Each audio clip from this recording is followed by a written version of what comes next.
In this video, I'm going to show how you can drive traffic to your website with the help of social media. Hey, I'm Amron Silva and let's get into it. Social media is a powerful tool for a lot of things and also for websites. If you are running a blog and you want more traffic, then you can create an account on the same name as your blog and promote it with a lot of content, and you can drive traffic to it with the help of some links on that profile. There are a lot of social media platforms out there, but in this video I'm going to share the ones which I have used and know better. Instagram. There are two ways to drive traffic to your website with the help of Instagram. The first way is available to every user on Instagram, which is to drive traffic through bio. And the second way is only available to users which have more than 10,000 followers on Instagram. The first way, through bio. You can create a post or a story and drive your audience to your bio, and the bio will land them to your website. You can create posts or stories related to your website blog article and redirect your audience to your bio and add the link which will drive your audience to your website.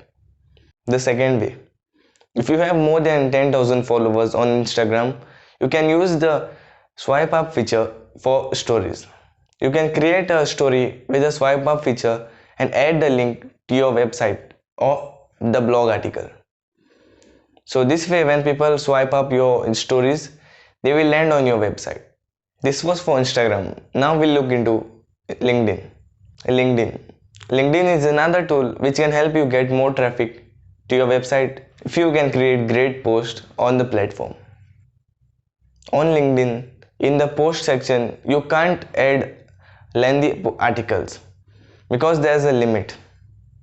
So what you can do is you can summarize the article and post it as a LinkedIn post, or put in the main points of your blog article and then give them a link in the first comment and tell your audience that there's a link in the first comment and click it to know more. Now we'll look into how you can drive more traffic to your website with the help of Facebook and Pinterest. Facebook. Even though Facebook reach has gone down, there's a lot of reach left on the Facebook groups. You can join in the related groups based on your website topic and help people, and you can also share the link at the end. For example, if there's a question related to your blog article, you can answer it very briefly and also add the link at the end. This will help the other person and also it will help you. And don't spam. Pinterest. I haven't tried Pinterest yet, but a lot of people drive a lot of traffic to their website with the help of Pinterest. If your audience is on Pinterest, then you must create content there. You can create infographics, share pictures and put in a link. With that, people will go through it and give them a link to know more about that particular thing. That was it. If you want more from me, click the subscribe button and also comment down below your thoughts. Thanks for watching.